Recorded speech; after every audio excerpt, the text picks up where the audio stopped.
हो जा रहे हैं। बहुत से ऐसे किसान हैं जिन्होंने जीवन भर अपनी एक एक पैसे की कमाई से अपना मकान बनाया था, इनका पूरा मकान चला जा रहा है। इनके रहने के लिए एक झोपड़ी भी नहीं बच रही है। उस बिंदु एक्सप्रेसवे के विरोध में आज हमारे इस चौराहों के कई गांव के किसान अपनी बात को अधिकारियों तक और अपनी बात उत्तर प्रदेश सरकार को और भारत देश की सरकार को पहुंचाने के लिए आज यहाँ पर इकट्ठा हुए। और निश्चित तौर पर पहले इस चौराहे में जो गांव दादूपुर है, हरमदिला है, बारी है, मतियारा है, वजीराबाद है, इसमें पूर्व में भी एक हड़िया कोक राजमार्ग गया, दोबारा एक गंगा एक्सप्रेस हो गया। उसके बाद इंडस्ट्रियल कॉरिडोर के नाम पर किसानों की जमीन अधिग्रहित की गई, जो थोड़ी बहुत 1 बिस्वा, 2 बिस्वा, 3 बिस्वा, 5 बिस्वा, 10 बिस्वा जो किसानों के पास जमीन बची थी, जिसको जोत बोकर वो अपने परिवार का भरण पोषण करता था, अपने बच्चों को शिक्षा दिलाता था, अपनी रोजी रोटी चलाता था, अपने परिवार की परवरिश करता था, आज वह जमीन भी एक्सप्रेस के नाम पर अधिग्रहित की जा रही है। हम सरकार से केवल ये निवेदन करना चाहते हैं, जब एक मार्ग दादूपुर से चलकर हड़िया तक गया है, बनारस तक गया है, और इसी के समानांतर आप दूसरा जो बिंदु एक्सप्रेस वे ले जा रहे हैं, हम लोगों की मांग है कि इस बिंदु एक्सप्रेस को इसी हड़िया कोखराज मार्ग में जोड़ दें। इससे सरकार की लागत भी कम हो जाएगी और किसानों की जो समस्याएं हैं वो भी हल हो जाएगी, और किसान जो भूल हो रहे हैं, जो उनका मकान जा रहा है, वो समस्या भी खत्म हो जाएगी। हमारी जो दूसरी मांग है, आज पूरे उत्तर प्रदेश में फार्मर रजिस्ट्री कराकर किसानों को खाद अंगूठा लगा के दिया जा रहा है।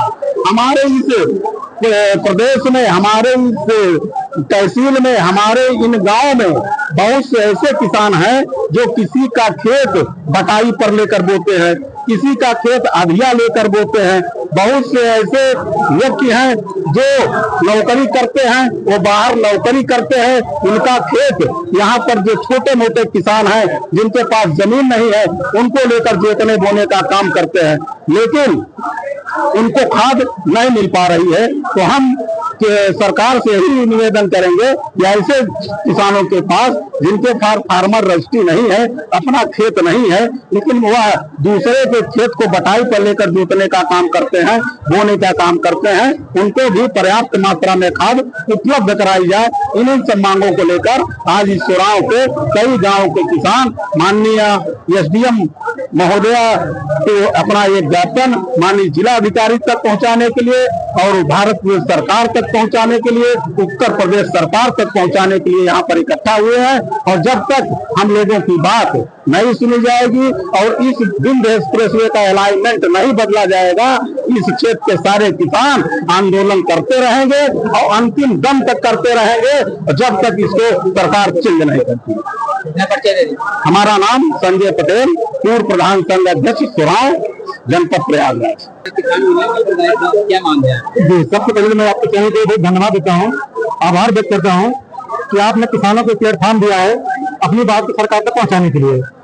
मैं आपको अवगत कह रहा हूँ कि पूर्व में नेशनल हाईवे 19 जो बना हुआ है, ये बिंदु एक्सप्रेस है, उसी के पैरेलल बनाया जा रहा है, कहीं 100 मीटर या 200 मीटर या 500 मीटर। जब जो है कि इसीलिए नेशनल हाईवे 19 में अगर मर्ज कर दिया जाए, जैसा कि आप जानते हैं, सब लोग जानते हैं, पेपर मीडिया में भी आया है कि 26,315 करोड़ रुपए इसका लागत आई है, इसका सरकार ने दिया है।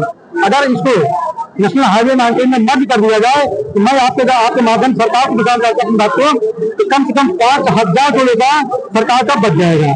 चौड़ीकरण में सरकार की लागत भी बच जाएगी और किसानों का नुकसान भी नहीं होगा। कम से कम आपके माध्यम से हम लोग बता रहे हैं, आपको आपके माध्यम से सरकार तक बात पहुंचा रहे हैं।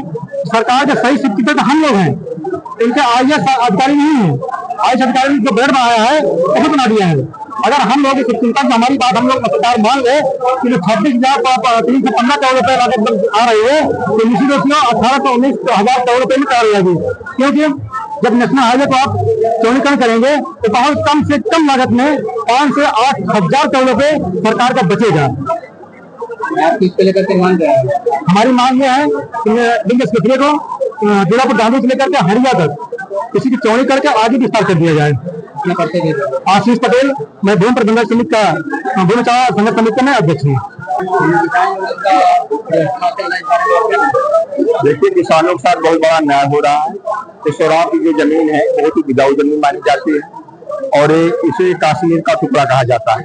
और जितना भी अभी कॉरिडोर के नाम पे और गंगा एक्सप्रेसवे के नाम पे कई जमीनें यहाँ से लिया जा गया है। अगर बिंद एक्सप्रेसवे ले जा रहे हैं, हमें कोई आपत्ति नहीं, लेकिन आप हरिया से आप मिला देंगे ना, तो यहाँ पे किसानों की बिगाऊ जमीन बच जाएगी। और दूसरी सबसे बड़ी मांग है कि अगर आप ले भी रहे हैं तो सर्किल रेट का जो 4 गुना आप बता रहे हैं और यहाँ का जो एकदम मार्केट रेट है उसमें 15 से 20 गुना का अंतर आ रहा है। तो अगर पैसा किसान को बेचने के बाद मिले तो इतनी जमीन कहीं ना कहीं दूसरी जगह तो खरीद सके। किसानों के साथ बहुत बड़ा अन्याय हो रहा है। हम अपनी सरकार से यही मांग करेंगे कि या तो मार्केट रेट के वैल्यू में इस किसान को पैसा दे, या तो हरिया बाईपास से जोड़कर बिंद को बनाने का काम करें। इसमें कितने किसानों की जमीन जा रही है? इसमें लगभग 26 गाँव के किसानों की जमीन जा रही है और जो सबसे उपजाऊ जमीन है। और इतना और कहना चाहते हैं कि यहाँ पे किसान 2 बीघे 3 बीघा 4 बीघा में अपने जीविकोपार्जन कर रहा है। हम सरकार से यही मांग करते हैं कि यहाँ के किसानों के साथ इतना बड़ा अन्याय करने का काम न करें। आलोक कुमार पांडे, पूर्व बलापुर।